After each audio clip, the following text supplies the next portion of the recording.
Querido hermano, esta mañana traemos un tema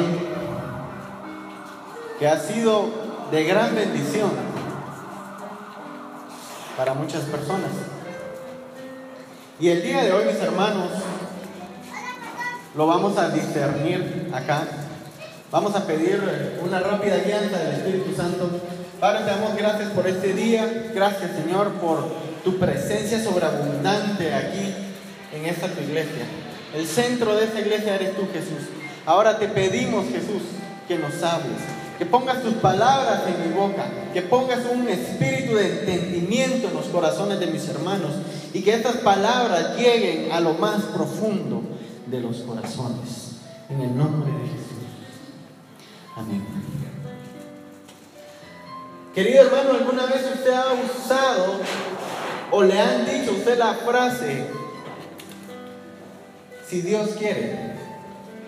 A nosotros nos las han dicho muchas veces cuando invitamos a la iglesia.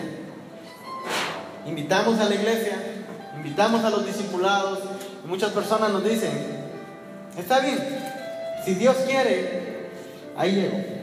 Si Dios lo permite, ahí estaré con usted. Y yo dentro de mí digo, Dios sí quiere. Y Dios sí lo permite porque va a ser de bendición. Pero usted sabe, hermano, de dónde proviene esta frase. Porque no es una frase guatemalteca. Es una frase que va más allá de lo que entre líneas se puede leer.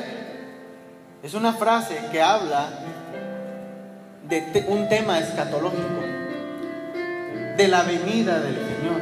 ¿Sabe usted que la frase proviene de los judíos? Cuando ellos hacían un pacto o hacían una cita, decía, si Dios quiere nos miramos mañana. Pero ese si Dios quiere no significa si Dios me da permiso, si Dios aprueba mis planes. Ese si Dios quiere significa, si Dios no viene hoy en la noche, yo te veo mañana. Mire qué linda la fe de aquellos tiempos. Esperaban con ansias la segunda venida de Jesús, a tal punto que las citas que hacían para el día de mañana les decían, si Dios no viene hoy en la noche, yo te veo mañana. Ese es el significado de la frase, si Dios quiere. Y el tema de hoy, mis hermanos, para los que vinieron acá y para los que nos escuchan en grabaciones, el tema de hoy está relacionado con la fe. Porque sin fe es imposible agradar al Señor. ¿Usted quiere agradar al Señor? ¿Usted lo quiere agradar? Tiene que tener fe. Porque si no la tiene, dice la palabra que va a ser imposible agradar al Señor. Así que este es un tema de fe y se llama el pecado de Adán. Le vamos a bajar un poquito a la música de fondo. Y el tema se llama el pecado de Adán. Hermano, vamos a recapitular un poco los inicios de la creación. Tenemos a un Dios que empieza creando con su palabra. Y tenemos a este Dios que empieza a crear un jardín, un paraíso. Y dice que crea los cielos y la tierra, crea los planetas, crea los animales, crea la flora de esta tierra. Y todo lo hace pensando en la cúspide de su creación, que somos sus hijos, que era Adán. Tiene Dios en mente crear a un hijo y le crea todo lo que es este gran mundo pensando en él. Yo les pregunto, ¿cuántas de acá son mamás? Amén. Levante bien la mano. A las que no son mamás, por fe, hermano. El tema es de fe. ¿Se recuerdan cuando iban a tener a su primer hijo y empezaron a comprar todo antes de que naciera? ¿Se recuerdan, hermanas, cuando ustedes pasaban enfrente de aquella vitrina donde estaba aquel artículo que ustedes querían? El carruaje, el portabebés, el Moisés. Y ustedes dirían, ya falta poco para que lo compren. Y con aquel gran amor juntaron el dinero y compraron las cosas pensando en ese bebé para cuando fuera a venir. Le arreglaron el cuarto, le hicieron un espacio a la par de su cama para que viniera. Con ese gran amor Dios preparó este mundo para que viniera su hijo, para que viniera usted, mi hermano, para que viniera yo, para que viniera en primera instancia Adán. Adán era un ser privilegiado, no porque no tenía suegra, no, era un ser privilegiado, hermano, porque Dios había preparado todo para él. Dios le dio casa, Dios le dio un hogar, Dios le dio un trabajo, lo puso a enseñorearse de la creación, le dio una compañera, porque dice la Biblia que vio Dios que el hombre estaba solo y dijo: no es bueno, le voy a crear una ayuda idónea para él. Dios, pensando en tu creación, le hizo todo esto al hombre. Dios le visitaba, Dios hablaba con su hijo, había una gran relación con él. Y una de las pocas cosas que le piden a Adán es: de aquel árbol no comerás, porque cuando comas morirás, le dijo Dios. Una de las pocas cosas, hermano, Génesis al principio gasta muchos versículos hablando de todo lo que Dios le iba a crear al hombre, y casi que solamente es un versículo donde le dice Dios, donde le pide Dios algo a Adán, y es que de ese árbol él no podía comer. Amén. Hermano, usted sabe la historia mejor que yo. Adán transgrede lo que Dios le pide. Adán no obedece lo que Dios le pide y es echado del paraíso, es echado fuera. Ahora, hermano, tal vez yo sea el único que se le haya cruzado esta idea, pero hoy se la comparto. ¿No creen ustedes que un padre amoroso, no creen que un padre que preparó todo esto con mucho amor para su hijo, que lo esperaba, tendría el corazón desgarrado porque su hijo no le fue obediente? Pero ese gran amor hubiera hecho que tal vez él le diera una segunda oportunidad, o que su castigo no fuera tan severo. Al fin y al cabo era la primera vez que Adán le fallaba. ¿No había usted pensado en eso? ¿Quién soy yo para juzgar el juicio de Dios? Pero como ser humano a mí se me había cruzado esa idea. Tenemos un padre amoroso, primera falta del hombre, y lo echa fuera. Ahora, mi hermano, imagine esto. Usted tiene a su hijo de 5 años, al cual ama, al cual esperó, al cual usted le prepara una habitación, usted le prepara un hogar lleno de amor. Y este hijo suyo de 5 años le quiebra un jarrón de la casa. Un poco más arriba, le quiebra su televisión plasma para ahora que viene el mundial. Le mete el celular en un vaso con agua.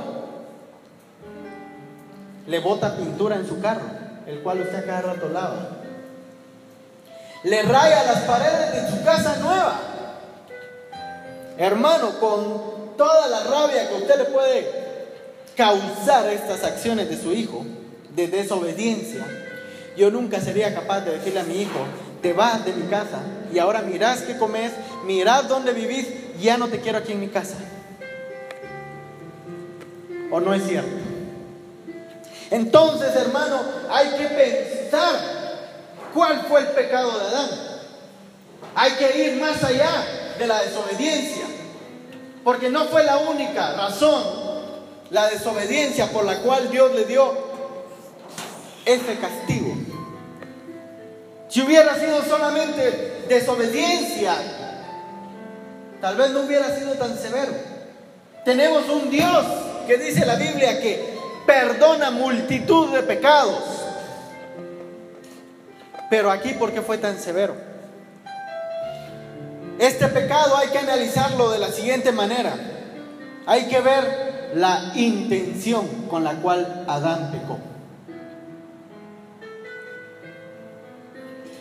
Tenemos ahí la Biblia, Génesis 2:16.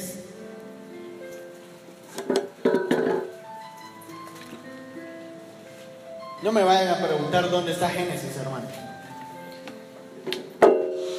Génesis 2:16.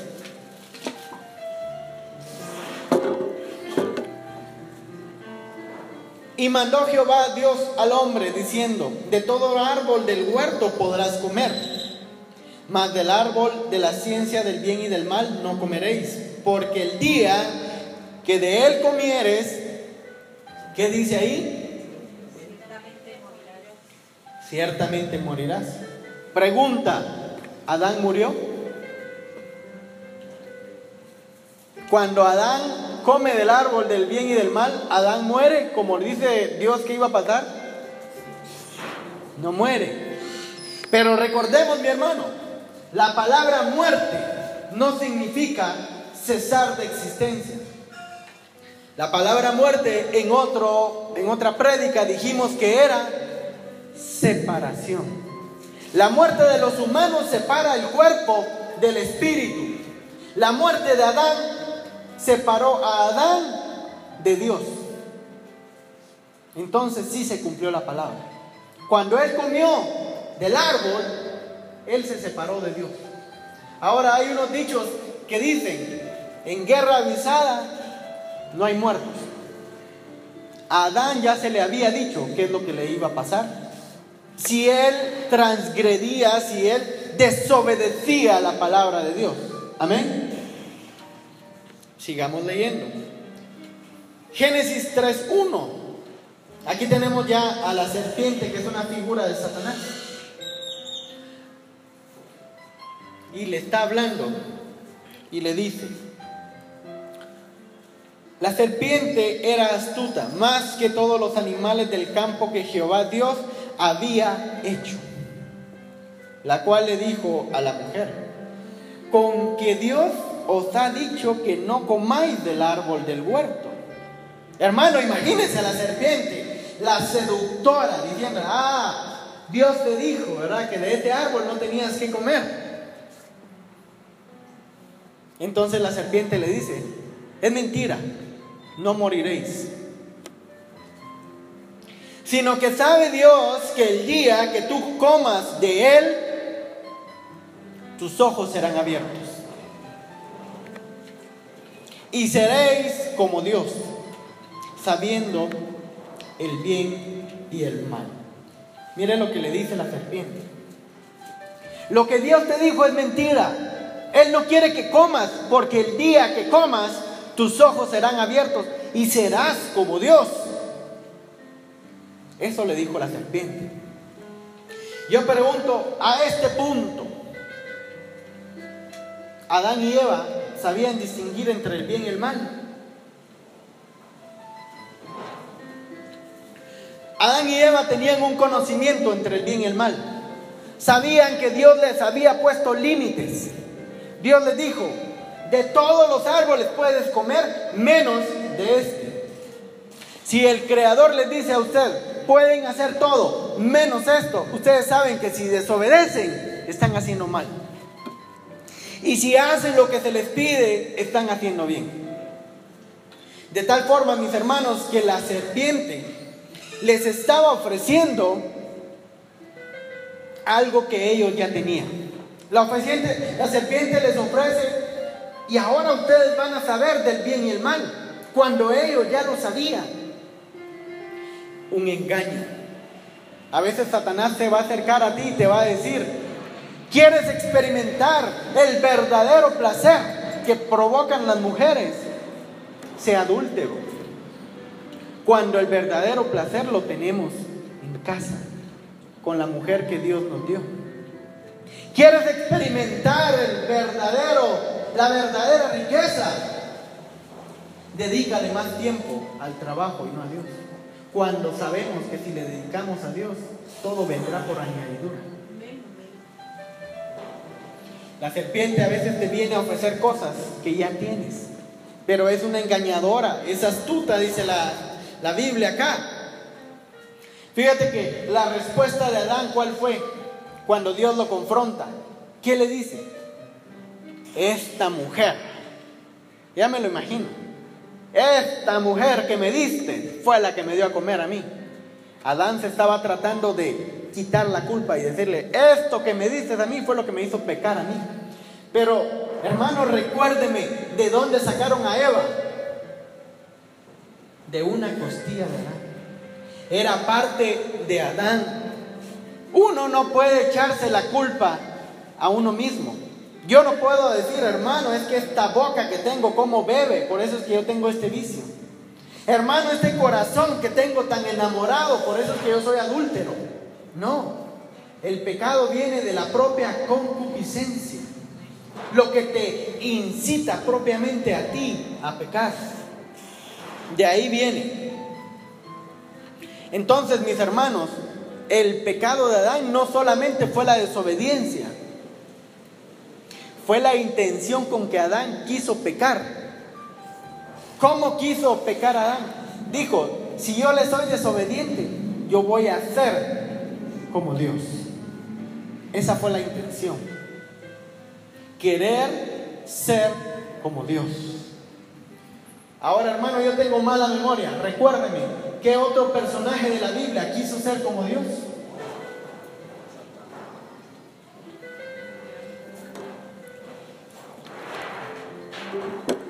Exacto. Antes le llamaban Luzbel, el lucero de la mañana, el que cantaba coros en la iglesia del cielo.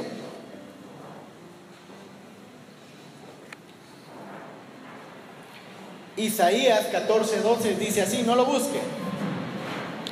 14:12 dice, como caíste del cielo, oh lucero, hijo de la mañana, cortado fuiste por tierra, tú que debilitabas a las naciones, tú que decías en tu corazón, oiga lo que decía en su corazón Luzbel, subiré al cielo en lo alto, junto a las estrellas de Dios levantaré mi trono, y en el monte del testimonio me sentaré a los lados del norte, sobre las alturas de las nubes subiré y seré semejante al Altísimo.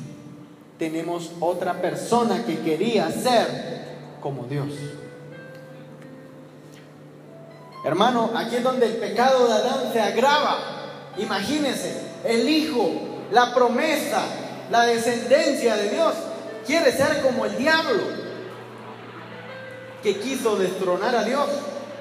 Por eso es que el pecado de Adán, hermano, pareciera que fuera algo, un acto de desobediencia que es perdonable, pero realmente la intención de Adán fue ser como Dios, porque eso fue lo que la serpiente les prometió.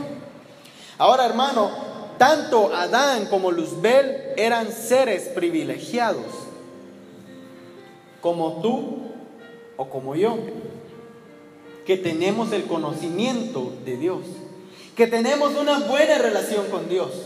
A Adán Dios lo visitaba en el jardín, le hablaba. Luzbel dice que cantaba en los coros del cielo. Tenían una buena relación con Dios. Entonces, hermano, este pecado está relacionado con los hijos de Dios, que tienen una buena relación con Dios, a tal punto que ellos ya se creen capaces de igualar la posición de Dios. Hoy día vemos ministerios, mis hermanos, que crecieron de la mano con Dios, Dios jalándolos, Dios guiándolos, hasta que ese ministerio se hizo grande. Y ahora, ¿qué pasa?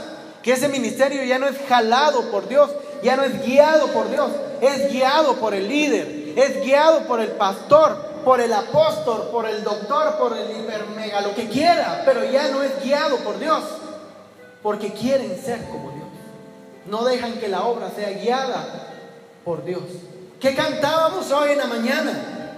El centro de la iglesia, León de Judá, es Jesús. Hermano, el día que la iglesia deje de tener el centro en Jesús, deja de ser iglesia.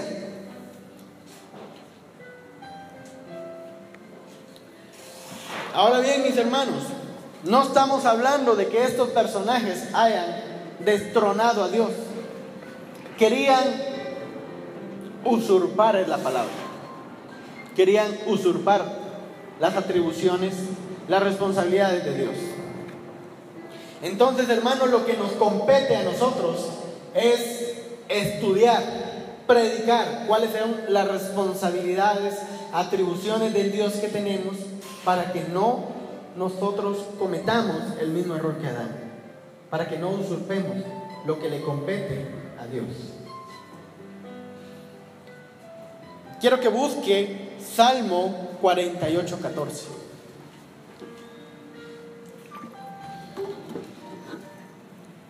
Salmo 48:14. Dice así: este Dios es nuestro Dios hasta tiempo indefinido y aún para siempre. Él mismo nos guiará hasta que muramos. Mira, hermano, yo no sé por cuánto tiempo usted hizo contrato con Dios, pero yo hice contrato con Dios para siempre. Hasta que muramos, dice acá. Él mismo nos guiará, nos conducirá. Luz es a mis pies tu palabra, dice la Biblia. Él nos va a guiar. Entonces, mi hermano, una de las responsabilidades de Dios es guiar tu vida, decirte por dónde tienes que ir, qué tienes que hacer, qué tienes que dejar de hacer y por dónde no tienes que ir. Entonces la pregunta es: ¿dejas que Dios guíe tu vida? Con todas las decisiones importantes le consultas a Dios qué te conviene. ¿Dejas que Dios te corrija, circuncide, te quite lo malo de ti, o te enojas cuando Él te corrige? Fíjate, hermano, que una vez yo tenía un carro que saliendo de la colonia se le cayó un tornillo que conecta lo que es el timón con las llantas. Vaya que fue saliendo de la colonia y que no me agarró en carretera. Yo tenía agarrado el timón y lo movía para un lado, para otro lado, pero el carro no me hacía caso. El carro iba a donde él quería. Y a veces el cristiano es así. Aquí, hermano, viene, llora y le dice: Dios, guía mi vida, Dios, toma control de mi vida, agárrame de la mano y llévame. Y Dios le dice: está bien, vamos por aquí. Y él dice: no, yo voy por allá. Dios le dice: avanza, y dice: no, yo me quedo aquí. Dios le dice: retrocede, y él dice: no, yo voy para adelante. Así es el cristiano a veces. De palabra hace los compromisos. Entonces, hermano, la pregunta es: ¿dejas que Dios guíe tu vida? ¿Los límites que te pone Dios los aceptas? Lo que dice Dios que hagas, lo haces. Porque si no, estás usurpando una de las responsabilidades de Dios, que es guiar tu vida. Vamos con otro ejemplo de responsabilidades de Dios. ¿Dejas que Dios tenga el lugar que corresponde en tu vida? Aquí hablamos de algo que se llama prioridades. La prioridad, el centro, es Dios. Una vez le preguntaron a Jesús, le dijeron: Jesús, ¿cuál es el gran mandamiento? De todo lo que nos enseñas, ¿qué es lo más importante? Porque tal vez eso es lo que ellos querían hacer. ¿Y qué le dijo Jesús? El gran mandamiento es: amarás al Señor tu Dios con todo tu corazón, con toda tu alma, con toda tu mente. ¿Por qué? Porque Dios tiene que ser prioridad en tu corazón, tiene que ser prioridad en tu alma y tiene que ser prioridad en tu mente. No hay cosa más grande que Dios. No hay algo más alto que Dios en tu vida. Entonces Dios tiene que ser tu prioridad. Vamos a poner un ejemplo para que vean qué es no darle la prioridad a Dios. Este ejemplo no es de esta iglesia, es de otra iglesia, hermano. Aquí todos somos bien lindos con el Señor. Estás en pleno servicio y te suena el celular. Primer lugar, hermano, ¿por qué lo tenías encendido? ¿A quién vienes a ver a la iglesia? A Dios. Y no solamente te suena, sino que sales corriendo afuera a contestar. Hermano, déjame ponerte un ejemplo para que veas la falta de respeto que es esta. Yo te invito a ti a tomar un café. Y tú llegas a la cita puntualmente, yo también, y empezamos a conversar. Y a mí me suena el celular. Y yo me levanto, te dejo hablando solo y me salgo a contestar afuera. ¿Qué pensarías tú de mí? Soy un mal educado. Eso mismo ha de pensar Dios de nosotros. Hermano, discúlpeme, cuando usted viene a Dios, su vida se tiene que acoplar a Dios. Dios no se tiene que acoplar a la suya. Hermano, es que yo antes de conocer a Dios, a mí me llamaban mucho. Entonces ahora que conozco a Dios, que Dios se aguante. No, hermano, tu vida se tiene que acoplar a Dios. Yo era un devoto de hacer ejercicio los domingos en la mañana. Ahora no puedo, porque mi vida se acopló a lo que Dios me pedía. Por eso es que me mira un poco pasado de peso. Pero con orgullo la muestro, porque es lo que no hago y ahora que sí hago cosas para Dios. Hermano, este ejemplo es solo para que reflexiones cuál es la prioridad de Dios en tu vida. Vamos a otro punto. Hay una cualidad de Dios que sustancialmente es una ventaja para ti. Es algo que distingue a Dios, que te da una ventaja a ti. Y lo vamos a ver de la siguiente manera. ¿Cómo le decían los profetas a Dios? Le decían Jehová. Los ángeles, ¿cómo le dicen a Dios? Santo. Pero los de la iglesia de León de Judá, ¿cómo le dicen a Dios? Papá. Y ni siquiera papá. La Biblia dice Abba, Padre, que traduciéndolo es papito. ¿Cuántos de acá le decían papito a su papá? Los que teníamos esa costumbre, todavía de grande, hermano, le decíamos papito. La Biblia dice Abba, Padre. Jesús nos dijo, cuando le quieran hablar a Él, díganle Padre nuestro. Porque, hermano, yo te dije, los profetas le decían Dios, los ángeles le dicen santo, pero tú le tienes que decir papá. Esta, hermano, es una cualidad de Dios, el lado paterno de Dios, que es una ventaja para ti.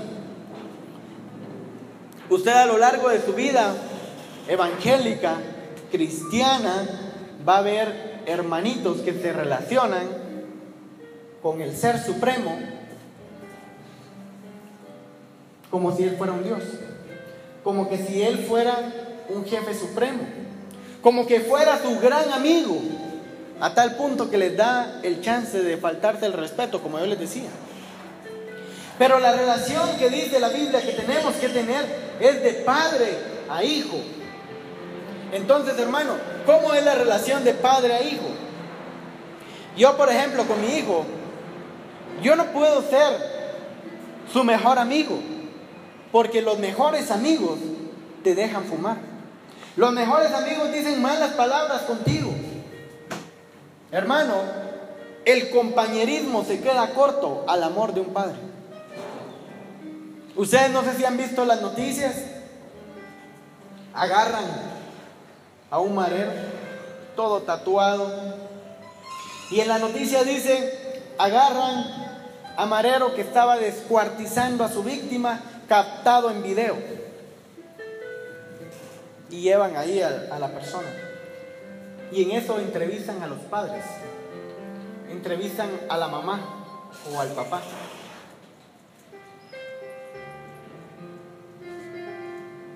¿Qué dice la mamá del papá? No, él no fue. No, mi hijo es bueno. No, él no hace esas cosas. Señora, hay un video, está captado infraganti. No, no es mentira. Ese es el amor llevado al Padre.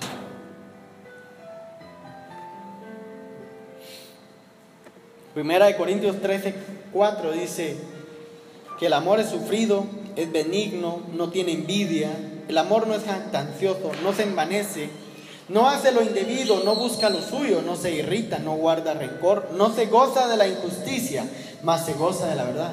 Todo lo sufre, todo lo cree, todo lo espera, todo lo soporta. El amor nunca deja de ser, pero las profecías se acabarán y cesarán las lenguas y las ciencias se acabarán.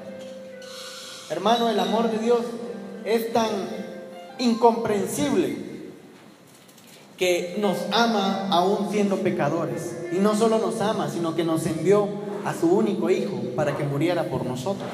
Entonces, hermano, la cualidad de Dios, que es una ventaja para nosotros, es el lado paterno de Dios sobre nosotros. Ahora, si nosotros venimos y no nos relacionamos con Él a través de Padre e Hijo, nosotros le estamos quitando a Él una responsabilidad. Le estamos quitando a Él un área que a Él le compete. Y para que entendamos esta área, yo quiero que abran su Biblia y miremos Isaías 38:1.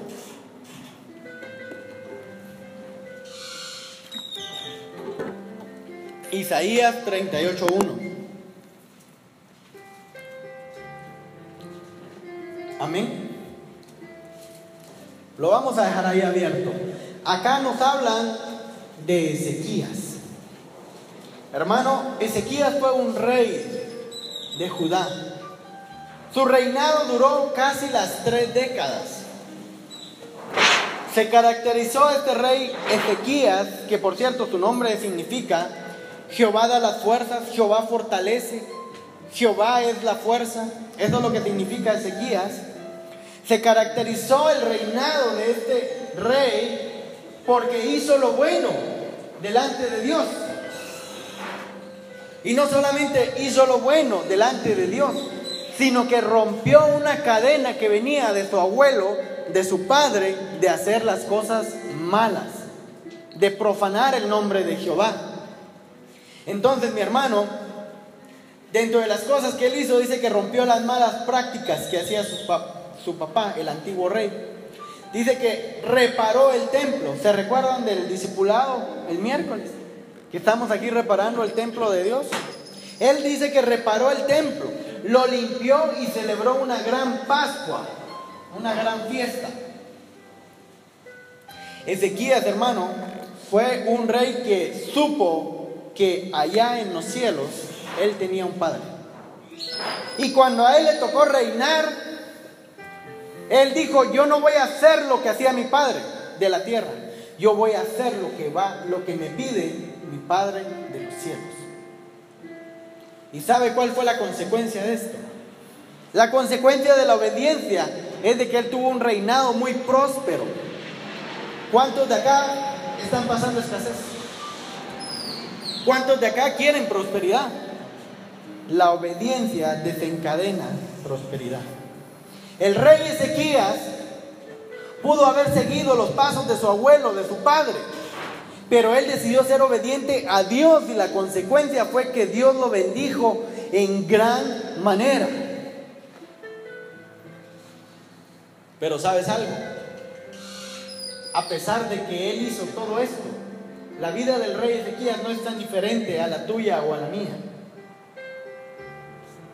Él tenía luchas, tenía anhelos y tenía necesidades.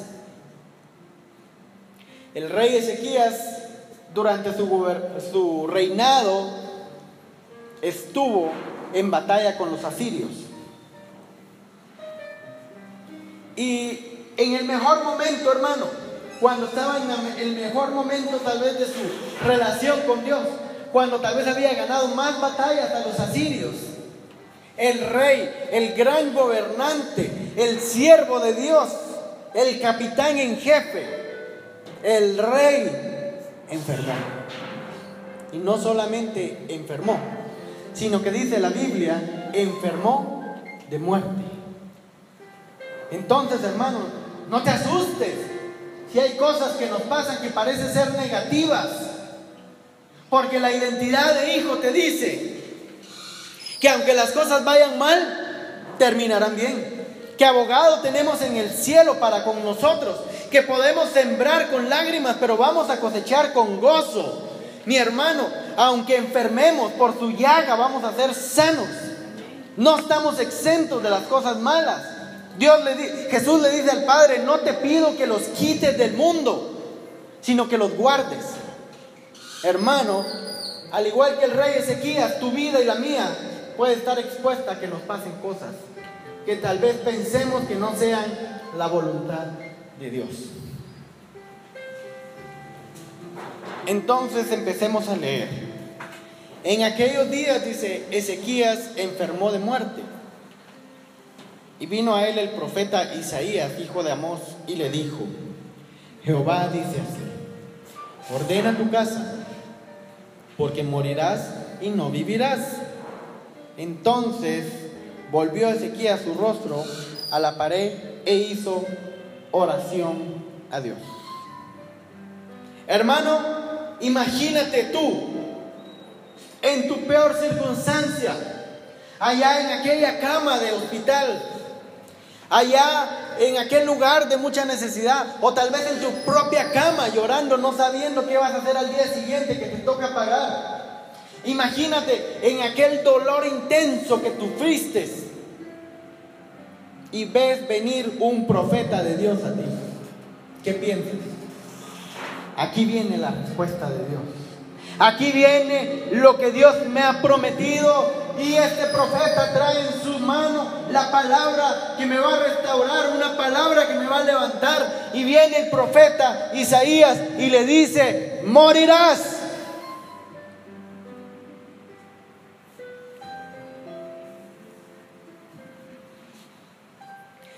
¿Sabes, hermano? Yo admiro al rey Ezequías, porque le habían diagnosticado una enfermedad. Después le dijeron que la enfermedad era de muerte. Y después viene palabra de Dios y le dice, sí, te vas a morir, ordena tu casa. Y Ezequías no llamó a un doctor, a pesar de que era el rey y tenía un séquito de doctores. Ezequías no llamó a un abogado y le dijo, mira, tengo que ordenar mi casa porque me voy. Tengo que ordenar mi casa porque voy a colgar los tenis. No. Ezequías en ese momento se acordó algo que tú tienes que recordar. En ese momento se acordó que tenía un Padre en los cielos, y a él volvió su rostro y lloró y oró. La combinación perfecta, orar y llorar, hermano, porque cuando tú oras, no siempre lloras, pero cuando tú regresas de tu alcoba y se te escurren las lágrimas, es porque tú oraste. Las lágrimas no le dan la lástima a Dios. Las lágrimas lo que te hacen es que te abren emocionalmente al Padre. Hermano, tú sabes que las lágrimas está comprobado que si una persona llora, yo me abro emocionalmente a esa persona. Si en conjunto lloramos, nos abrimos emocionalmente al Padre. El Padre no se retractó. El Padre no dio su brazo a torcer. No se trata de eso. A veces el Señor te lleva por caminos de sombra, de valle, de muerte, para ver si ejercitas tu clamor. No es de que Él le hayan torcido, va, está bien, pues otra vez vas a vivir. No, Dios estaba esperando la oración y el llanto de su Hijo para que Él le pueda responder. Hermano, una pregunta.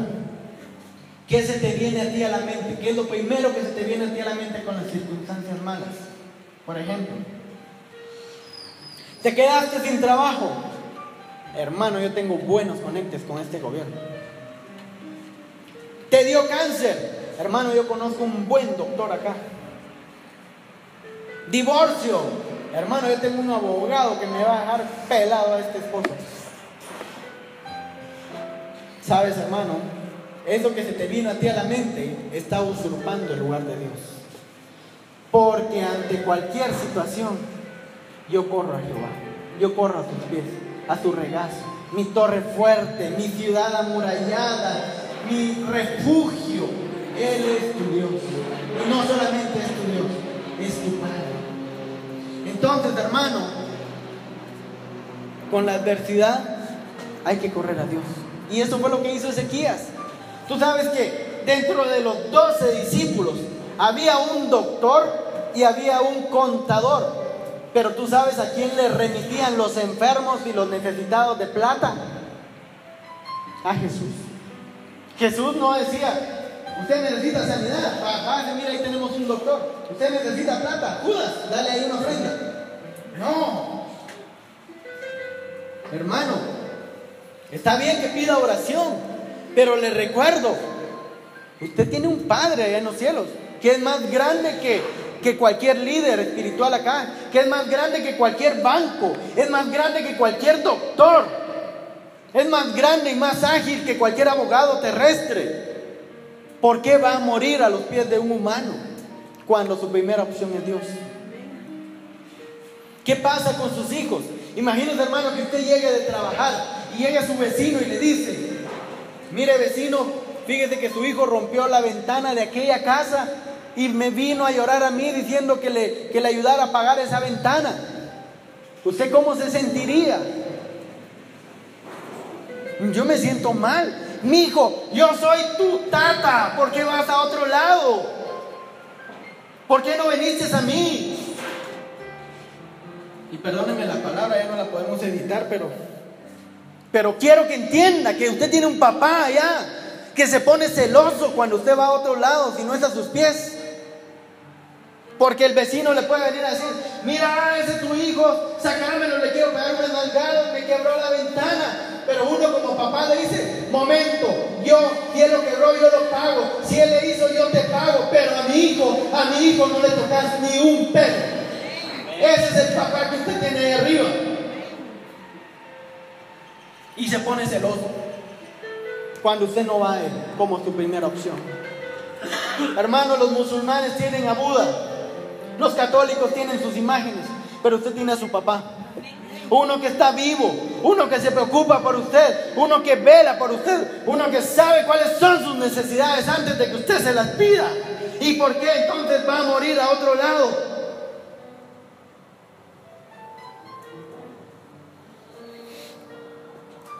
Le tiene más fe a un doctor que a Dios. Hermano, es que viera cómo se le llena el consultorio. Es que viera, se fue a agarrar de los Estados Unidos. Yo no tengo nada en contra de los galenos, pero mi primera opción es Dios, siempre, siempre. Y le voy a abrir mi corazón. Esta historia tal vez ya la he mencionado. Si ya la oyó, haga como que no la sabe. Pero allá en el año 2009, a las 11 de la noche, yo estaba durmiendo cuando me levanta una molestia en la espalda, unos pequeños piquetazos. Me levanté, fui a tomar agua, dije de repente un poco de agua, me despejo un poco, me vuelvo a acostar. No me logré dormir, los piquetazos seguían. Dejó de ser una molestia para convertirse en un dolor. No aguanté estar acostado, me senté en la cama, encendí la tele, caminé un poco, tomé más agua. Cuando el dolor se volvió un poco más intenso, dije: bueno, hay que tomar pastillas. Fui a tomar lo que normalmente se toma, ranitidina, Sertal, y el dolor empeoró. Yo creo que el agua que bebí lo empeoró. A este punto ya mi esposa ya estaba despierta. ¿Qué te pasa? Fíjate que es un dolor, como que me entró aire, le decía yo. ¿Ya tomaste algo? Sí, no tengas pena. Hermano, el dolor siguió en aumento. Los segundos y los minutos pasaban. y cada vez se me hacía más difícil respirar. No podía respirar porque me dolía más. Yo recuerdo esa noche como una de mis peores noches. Empezaba yo a ser cristiano y dije, yo tengo un Dios. Su palabra dice que clama a mí y yo responderé, que por su llaga he sido sano. Y ahí, hermano, en mi habitación, no doblé rodillas porque no aguantaba. Empecé a caminar. Mi esposa se volvió a levantar y me dijo, ¿qué pasa? Me dijo, estoy orando, le dije. ¿Te siguió el dolor? Sí. Y experimenté las fases de oración de un cristiano, que no son bíblicas, pero que así es como empieza uno. Señor, la primera fase es de reprensión. Señor, en el nombre de Jesús yo reprendo este dolor, lo cancelo, lo anulo, porque uno tiene fuerzas todavía. Yo cancelo y anulo esta deuda. Yo cancelo y anulo esta enfermedad. Yo cancelo, ato al hombre fuerte de esa casa, de ese varón que me quiere hacer daño. Y nos vamos en contra del enemigo con todo. La segunda etapa de la oración, cuando vemos de que no es efectiva, y cuando yo vi que ya no solo no podía respirar, sino que tampoco podía mantenerme erguido, empecé a caminar agachado. La segunda fase de la oración es apelar a la misericordia de Dios. Señor, soy tu hijo. Señor, como dijo Ezequías, mira mis caminos, he sido obediente. Mira, yo te sirvo en la iglesia, yo oro, yo no digo malas palabras. Señor, soy tu hijo, ¿qué pasa? ¿Por qué no me respondes? No quiero esta enfermedad, no quiero estos dolores. Apelar a la misericordia de Dios. La tercera fase, hermano, cuando ves que ni siquiera reprender o apelar a la misericordia funciona, te enojas con Dios. Señor, pero ¿qué pasa? Yo voy a tu iglesia, yo te sirvo, yo ofrendo y me levanta este dolor y clamo a ti como tu palabra dice, y ahí dice que me responderás y a mí no me has dado respuesta. ¿Qué pasa? ¿Estás dormido? ¿No te da pena este dolor? Si supuestamente soy tu hijo, ¿por qué no me lo quitas? ¿Qué papá quiere ver a su hijo sufrir? Estamos enojados con Dios.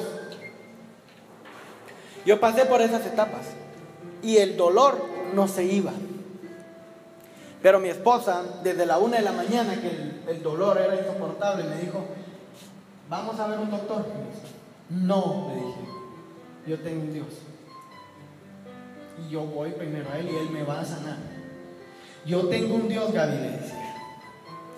Ok, me dijo ella, yo te ayudo a orar. Hermano, el dolor siguió y fue más punzante. Me mandó a vomitar lo que había tomado de pastillas.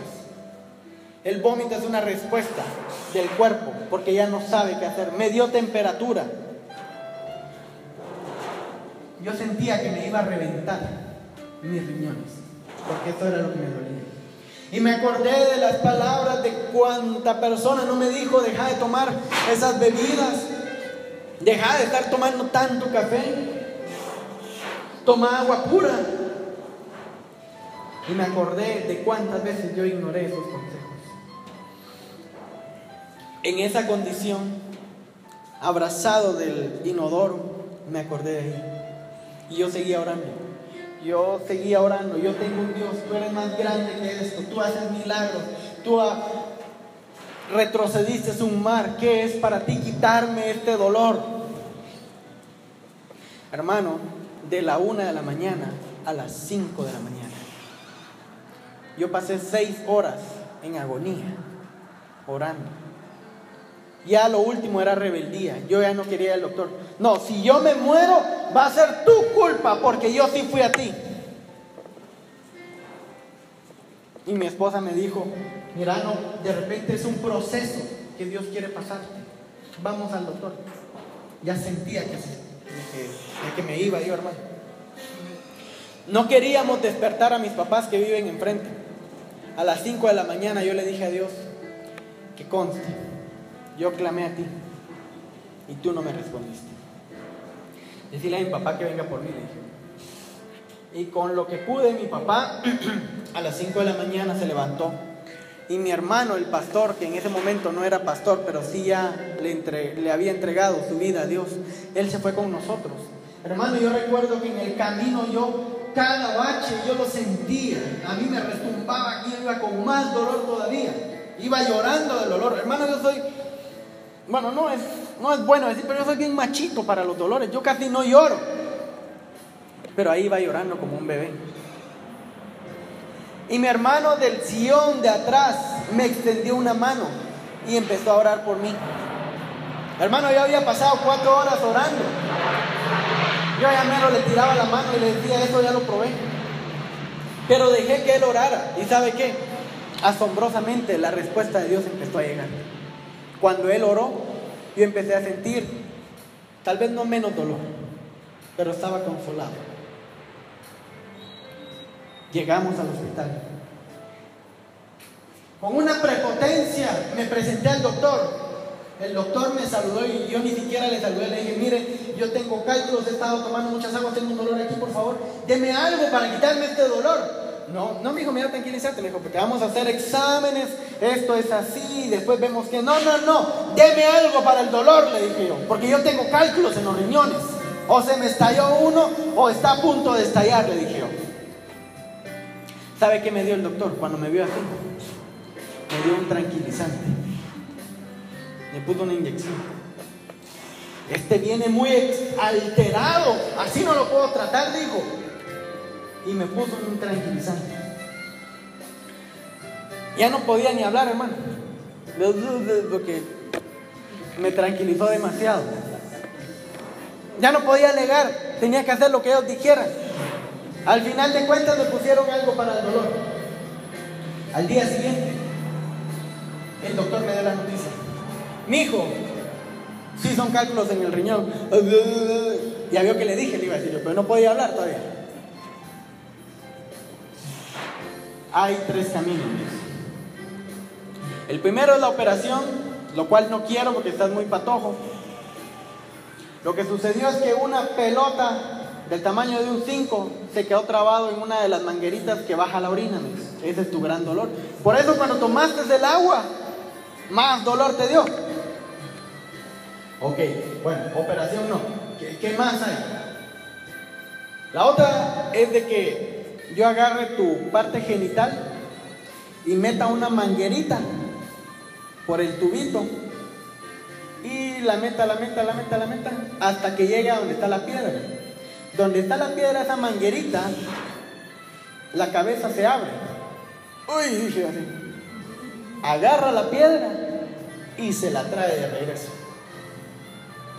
Eso que usted está sintiendo, yo lo sentí, pero más. ¿Y cuál es la última opción, la que vamos a tomar? Le dije, la otra opción es, te vamos a dar medicinas, y si esas medicinas deshacen los cálculos, te salvaste en eso. Deme las medicinas, le dije. Y me empecé a tomar las medicinas. Pero no solo era de tomar las medicinas, sino que a mí me hacían un lavado gastrointestinal 2 veces al día. ¿Alguien sabe qué es un lavado gastrointestinal? En términos médicos, es insertar un tubito por la parte de atrás, lavar el intestino con agua y volver a sacar todo eso.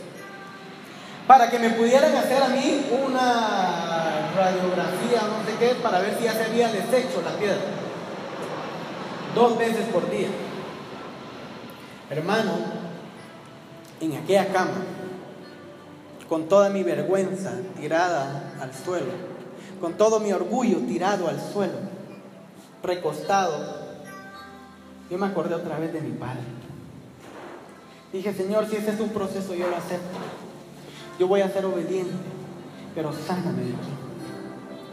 Y asombrosamente, hermano, a los 2 días, yo literalmente sentí cuando esa piedra yo la expulsé y ya no hubo necesidad de operación.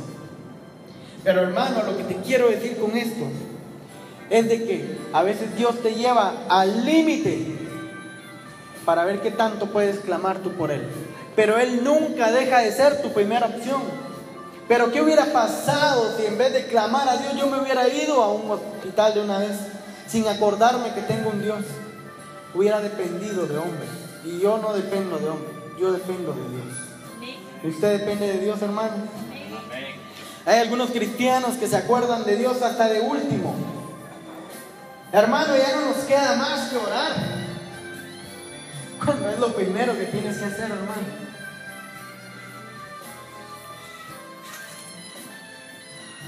Isaías 38:4 dice: entonces vino palabra de Jehová a Isaías diciendo: ve y dile a Ezequías, Jehová Dios de David tu padre te dice así: he oído tu oración y he visto tus lágrimas. He aquí yo añado a tus días 15 años y te libraré a ti y a esta ciudad en mano del rey de Asiria, ya que esta ciudad ampararé. Hermano, el Señor le tiene una palabra a usted. Dice el Señor que Él ha visto tus oraciones, Él ha visto tus lágrimas, Él las ha contado, que no han sido de balde, dice el Señor, los tiempos que has pasado a solas con Él. Él los tiene contabilizados y sabe exactamente cuánto tú has dedicado a Él. Y así como dice Ezequías, te va a dar lo que pediste, pero también te va a dar lo que no pediste, como hizo con Ezequías. A Ezequías le dio la vida, lo sanó, y todavía le dice: te libraré a ti y a esta ciudad de mano del rey de Asiria, y a esta ciudad ampararé. Porque eso es lo que hace Dios con los que van a Dios como su primera opción. Le da hasta lo que no pidió. ¿Cuántos quieren atesorar esta palabra? Yo te voy a pedir que si esta prédica fue para ti, tú te pongas de pie hoy. Si las palabras que Dios dijo a través de mi boca fueron para ti, yo te voy a pedir que te pongas de pie. Porque el Señor hoy te dice: no ha sido en balde, no ha sido de balde, no ha sido en vano las lágrimas. Hermano, una lágrima en tu mejilla dura 5 segundos, pero una lágrima tuya en la memoria de Dios dura para siempre. Y Él sabe qué necesitas y sabe también lo que no le has pedido. Y yo le voy a pedir al hermano pastor que pase aquí adelante, porque como ministro encargado de esta obra, yo voy a pedir que el que sienta que necesita fuerzas, que el que sienta que necesita que Jehová le añada a él lo que está pidiendo, que pase aquí con el pastor. Subirle volumen. Y vamos, mediante esta alabanza, mi hermano, vamos a recordarnos que tenemos un Dios en los cielos. Tenemos un Dios que no solamente es Dios, sino que es nuestro Padre. Es una ventaja para nosotros. Pero el pecado de Adán fue no reconocer de que Él era su Padre. Yo quiero ser mi padre, dijo. Él se puso en la brecha y dijo: yo quiero ser huérfano. Yo hoy quiero saber quién quiere ser un hijo. Díganle: te necesito. Más que a doctores, y más que a los que te dan trabajo. Te necesito más que al dinero. Te necesito más que a mis contactos. Y más de lo que yo puedo expresar. Te necesito más que a mi vida. Te necesito. Con las manos levantadas, hermano, reconozco: tú eres mi Padre. Eres mi Dios. Tú eres mi Padre, dígale. Más que a mi respiración. Más que a La mi iglesia que no te jura, Jesús, tú eres el centro de esta iglesia.